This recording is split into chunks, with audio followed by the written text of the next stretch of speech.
Chilli powder అన్ని రకాల వంటలకు పచ్చళ్లకు సరైన chilli powder. No colour no chemicals.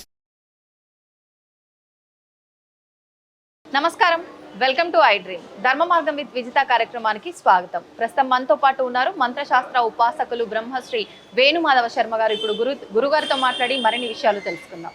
నమస్కారం గురుగారు. గురుగారు, లలితా సహస్రనామ పారాయణం గురించి ఈ మధ్యకాలంలో ఎక్కువగా వింటున్నాం.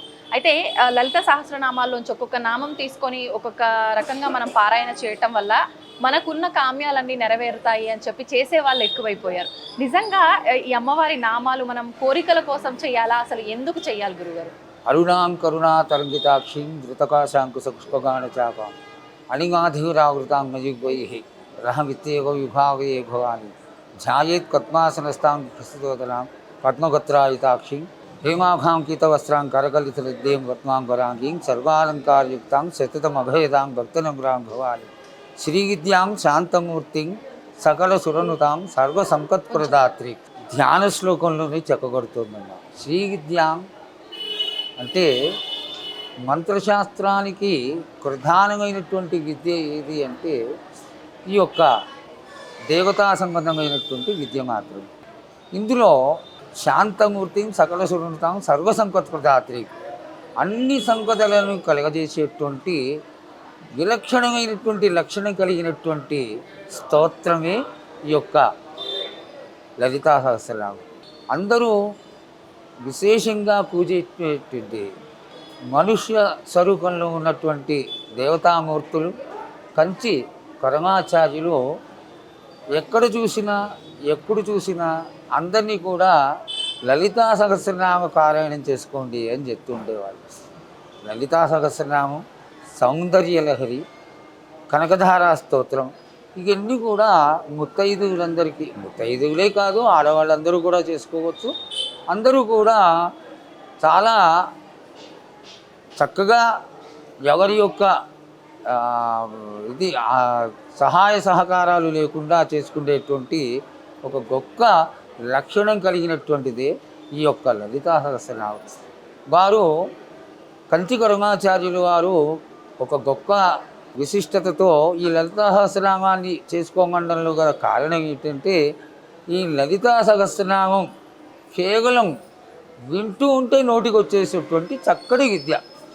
ఇది శ్రీమాత శ్రీ మహారాజ్ని శ్రీమత్సింహాసనేశ్వరి అని మొదలుపెడితే శివశక్తిక స్వరూపిణి లలితాంబిక అనేంత వరకు కూడా ఎంతో ఆనందంగా వాళ్ళకే తెలియకుండా వేయి నామాలు వెళ్ళిపోయేటువంటి ఒక కుంకుమార్చనే అనుకోవచ్చు, ఒక స్తోత్రమే అనుకోవచ్చు, ఒక మంత్రమే అనుకోవచ్చు. కానీ ఇది అంత చక్కటి ఒక స్తోత్రం.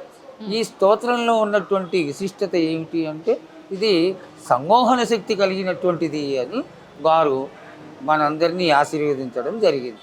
అయితే ఆడవాళ్ళందరూ కూడా ఈ లలితా సహస్రనామ పారాయణం చేసి ఎవరెవరికి కావాల్సినటువంటి కోరికలన్నీ కూడా వాళ్ళందరూ నెరవేర్చుకుంటూనే ఉన్నారు. అంత చక్కటి విద్య కాబట్టి ఇప్పుడు ఈ రోజుల్లో ఆడవాళ్ళందరూ కూడా ఒక 10-15 మంది కూడారు అంటే అక్కడ చక్కగా లలితా సహస్రనామం చేయడం, ఆ లలితా సహస్రనామ పూజ చేసి అక్కడ చక్కగా ఒక భజన చేయడం కానీ సత్సంగాన్ని నేర్కొచ్చుకోవడం కానీ ఇవన్నీ చేస్తూ ఉంటారు. దీనిలో విశిష్టత చక్కటిది కాబట్టి అందరూ కూడా ఈ యొక్క లలితా సహస్రనామాన్ని పారాయణ చేసి అందరూ వారి వారి కోరికల్ని తీర్చుకొని అమ్మవారి పరిపూర్ణమైనటువంటి ఆశీర్వాదానికి పాత్రలు అవుతారని ఆశిస్తున్నాను. గురుగారు, ఇప్పుడు ఈ పారాయణం చేస్తున్నప్పుడు నియమాలు ఏమైనా పాటించాల్సి ఉంటుందంటారా? మామూలుగా మనం ముత్తైదువులకి తడిగొట్టలు కట్టుకొని తలస్నానం చేసేటువంటి మడి ఆచారాలు అవసరం లేమ్మా. ముత్తైదువు మామూలుగా స్నానం చేసి ఉతికిన గట్ట కట్టుకొని చక్కగా యథావిధిగా కుంభం కట్టుకొని కూర్చుని ఈ యొక్క లలితా సహస్రనామం చేసి అట్లాగే వారికి తోచిన విధంగా పండు ఫలము లేకపోతే ఇష్టమవుతే పులిహార, పాయసం, పెరుగన్నం ఇట్లాంటిది ఏదైనా చేసి అమ్మవారికి నైవేద్యం పెట్టుకోవచ్చు. అనవసరమైనటువంటి వ్యామోహపూరితమైనటువంటి పనికి మాలినటువంటి క్రియలు చేయాల్సినంత అవసరం అయితే ఏమీ లేదమ్మా. చక్కగా ముత్తైదువులందరికీ కూడా చేతిలో కరతలామలకమైనటువంటి ఈ యొక్క విద్యని అందరూ చాలా లక్షణంగా చేసుకోవచ్చు, ఈజీగా చేసుకోవచ్చు. అందరి కోరికలు నెరవేరుతాయి. కాబట్టి ఆచారాలు ఏదో లేని ఆచారాలు కొని తెచ్చుకొని చేయాల్సిన అవసరం లేదు. గురుగారు, ఇది మగవాళ్ళు కూడా చేయొచ్చా సహస్రనామాలు అమ్మవారివి? అసలు శ్రీవిద్య సాధారణంగా మగవాళ్ళే చేస్తారమ్మా ఎక్కువగా. ఎందుకంటే ఆడవాళ్ళకు కూడా ఉంది లోకాముద్రార్చిత ఆవిడ. అయితే ఆడవాళ్ళ కంటే ఎక్కువగా ఈ పూజాక్రియలు అమ్మవారికి నగాగరుడార్చన, ఆమ్నాయ పారాయణం, ఆమ్నాయ పూజ, ఈ యొక్క అమ్మవారి యొక్క విశేషమైనటువంటి స్తోత్రాలు ఇవన్నీ ఎంత చేసుకుంటే అంత ఉంటుంది. సాధారణంగా పొద్దున మధ్యాహ్నం సాయంత్రం త్రికాలముల యందు నవాగరుణార్చన చేస్తే కనీసం 16 గంటలు కొడుతుంది. ఆ శక్తి ఓపిక కొంచెం చేయగలిగినటువంటి సమయం మగవాళ్ళకి ఎక్కువగా ఉంటుంది. కాబట్టి ఎక్కువగా మగవాళ్ళే చేస్తారు. ఈ నవాగరుణ పూజలో పూజంతా ముగిసిన తర్వాత లలితా సహస్రనామం కూడా ఒక భాగం. లలితా సహస్రనామం మగవాళ్ళు చేసి అక్కడ ఆ నవాగరుణార్చన శ్రీచక్రం పైన చేసేటటువంటి పక్షంలో కుంకుమార్చన చేస్తే నామావళి చేస్తారు. ఈ శ్రీమాత్రే నమః, శ్రీ మహారాజ్ఞై నమః, శ్రీమత్ సింహాసనేశ్వర్యై నమః అని చెప్పడం మగవాళ్ళు చేస్తే మంచిదమ్మా. ఇది దీంట్లో కూడా ఇంకా కూడా బీజాక్షరాలు పెట్టి ఆ బీజాక్షరాలతో కలుగుతూ ఈ నామాన్ని చేయడం, ఆ నామాలతో కుంకుమార్చన చేయడం శ్రీచక్రార్చన వరకు చాలా విశేషమైంది. మడి ఆచారం అట్లా ఉన్నవాళ్ళు ఆడవాళ్ళైనా చేయొచ్చు, మగవాళ్ళైనా చేయొచ్చు.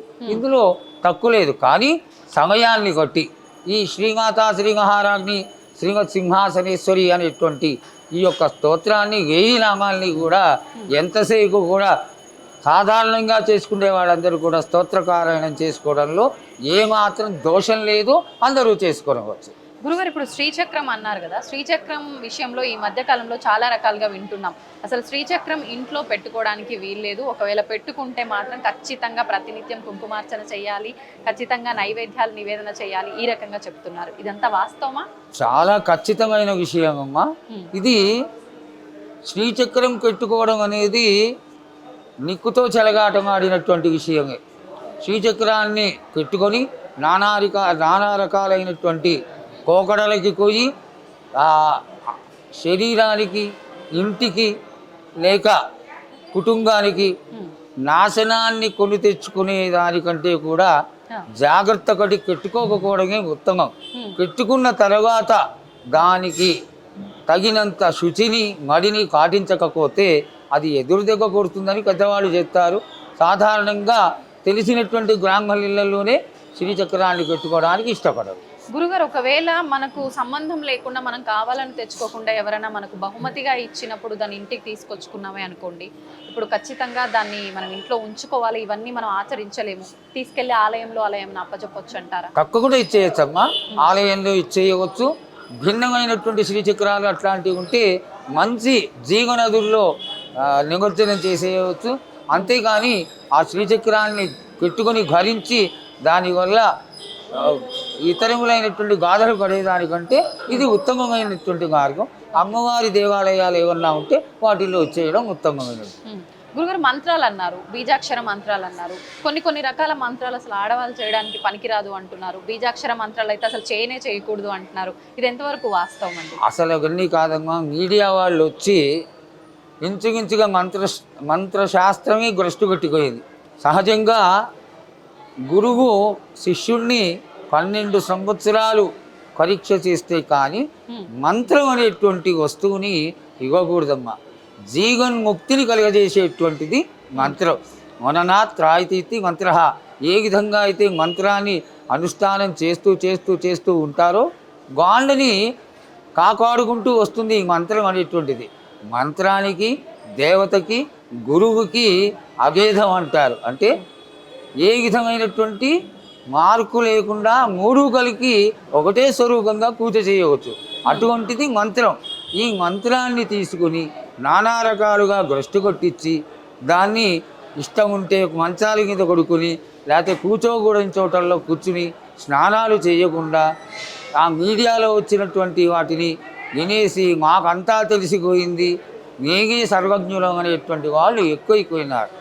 ఇది గురుముఖత శంఖంలోకి వస్తే కానీ తీర్థం కాదమ్మా. ఆ గురువు ఒక మంచి సమయం చూసి ఆ మంచి తిథి రోజున శిష్యుడికి తనకి ఇష్టమవుతే పరమేశ్వర స్వరూపంగా భావన చేసి పరమేశ్వర ఆజ్ఞతో ఆ మంత్రాన్ని ఉపదేశించినట్టు అయితే దానికి సత్ఫలితం ఉంటుంది. 100కి 100 కాళ్ళు చేసుకోదగ్గది. అది కేవలం మంత్రపూర్వకంగా గురుముఖతగా వస్తేనే చేసుకోవాలి. గురుగారు గురువు అన్నారు. అసలు ఎవరిని గురువుగా మనం ఉద్దేశించాలంటే ఇప్పుడు మనకు విద్యని నేర్పించిన స్కూళ్ళలో పాఠాలు చెప్పిన టీచర్స్ని కూడా గురువు అనుకుంటున్నారు. అసలు ఎవరండి గురువు? జీవన్ముక్తికి జీవన కైవల్యానికి బ్రహ్మ సాక్షాత్కారానికి బ్రహ్మత్వ సాక్షాత్కార మూల పురుషులు ఎవరు అంటే వారు మాత్రమే గురువులమ్మ. వేదపారాయణం నేర్చుకుంటున్నారు వారిని ఆచార్యులు అంటారు. ఆ ఆచార్యులు కూడా గురు సంబంధమే కానీ ఆచార్యులు అంటారు. వారిని 12 సంవత్సరాలు సేవ చేసి వేదం నేర్చుకుంటారు, వారు ఆచార్యులు. అట్లాగే మంత్రం విషయం వచ్చేసరికి మాత్రం మంత్రం అసాధారణమైనటువంటి విషయం. ఇది ఏనాడైతే వాడు గురువుగా ఒక వ్యక్తిని భావన చేసి ఆయనకి కాళ్ళకి నమస్కారం పెట్టి మంత్రం తీసుకున్న సమయంలో గురువు శిష్యుణ్ణి శిరస్సుకైన చెయ్యి కొట్టి ఆశీర్వదిస్తాడో ఆ రోజు నుంచి పరబ్రహ్మమూర్తి అయినటువంటి గురువునే సర్వస్వం అని భావన చేసి సేవ చేసుకోవాలి. అఖండిత దీక్షతో గురువుకి సేవ చేసుకున్నందువల్లే ఈ విధమైనటువంటి మోక్ష మార్గానికి దగ్గర అవుతాడు. వాడు కైవల్యం సంప్రాప్తం అవుతుంది, బ్రహ్మ సాక్షాత్కారం కలుగుతుంది. అక్కడ విశేషం ఏమిటి అంటే ఆ గురుస్వరూపంలోనే గురుర్బ్రహ్మ గురుర్విష్ణు గురుర్దేవో మహేశ్వర ఈ ముగ్గురు స్వరూపమే కాకుండా గురు సాక్షాత్ పరబ్రహ్మ పరం బ్రహ్మ స్వరూపం ఏదైతే ఉందో అదే గురువు. అందుకనే గురువుని ఎంత గౌరవంగా ఒక దేవతామూర్తిని కానీ దేవుణ్ణి కానీ శ్రీచక్రాన్ని కానీ యంత్రాలని కానీ ఎంత నియమ నిష్టలతో మనం పూజిస్తామో అంతే గోపికతో గౌరవంతో గురువుని కూడా సేవిస్తూ దేవతకి గురువుకి అభేదం లేదు అనేటువంటి భావనతో ఎవరైతే ఈ యొక్క సాంప్రదాయాన్ని పాటిస్తారో వారికి తప్పకుండా దేవత అనుగ్రహం కలుగుతుంది. అదేవిధంగా అన్నిటినీ వాళ్ళు పొంది చివరికి మోక్ష సామ్రాజ్యంలో కూడా చోటు సంపాదించుకుంటారని తెలియదు. గురుగారు ఇప్పుడు మనకు ఆషాఢ మాసంలో వచ్చే విశేషమైన రోజుల్లో గురు పౌర్ణమి కూడా ఒకటి ఉందండి. మరి ఆ రోజున ఇప్పుడు మనం ఎవరిని గురువుగా భావించి వాళ్ళ కృతజ్ఞతలు తెలుపుకోవాలంటారు? గురువు అనే దానికి ఒకటే మంత్రం విశేషం అమ్మ. మంత్రానుష్ఠానాన్ని మంచి సమయంలో శిష్యుడి యొక్క యోగక్షేమాలను ఆశించి ఆశీర్వదిస్తూ ఆ గురువు బాగుపడాలి, పైకి రావాలి, వృద్ధిలోకి రావాలి అని ఏ మంత్రాన్నైతే గురువు ఆ శిష్యుడికి ఉపదేశం చేస్తాడో ఆ ఉపదేశం తీసుకున్నటువంటి శిష్యుడు గురు పౌర్ణమి రోజున అదే ఈ చాతుర్మాస దీక్ష ఏ రోజునైతే మొదలవుతుందో అదే రోజున గురువుకి కూడా ఈ సంసార జీవితంలో కూడా సంసారంలో ఉంటున్న వాళ్ళు కూడా చాతుర్మాస దీక్ష చేయవచ్చు. ఈ చేసేటువంటి ఇంతటి శక్తి కలిగినటువంటి మంచి వ్యక్తిని ఎన్నుకొని కానీ గురువుపదేశం తీసుకుంటే వాళ్ళకి తప్పకుండా గురు పూజ చెయ్యాలి. ఆ రోజున చేసి తమకు తోచినంత సంభావన ఇచ్చి గురువులు అడగకపోయినా తన శక్తిని అనుసరించి ఆ గురువుల్ని సంతోషపరిచి ఆశీర్వాదం తీసుకోవడం ఈ గురు పౌర్ణమి యొక్క లక్షణం. ధన్యవాదాలు గురుగారు, చాలా మంచి విషయాలు తెలియజేశారు. నమస్తే.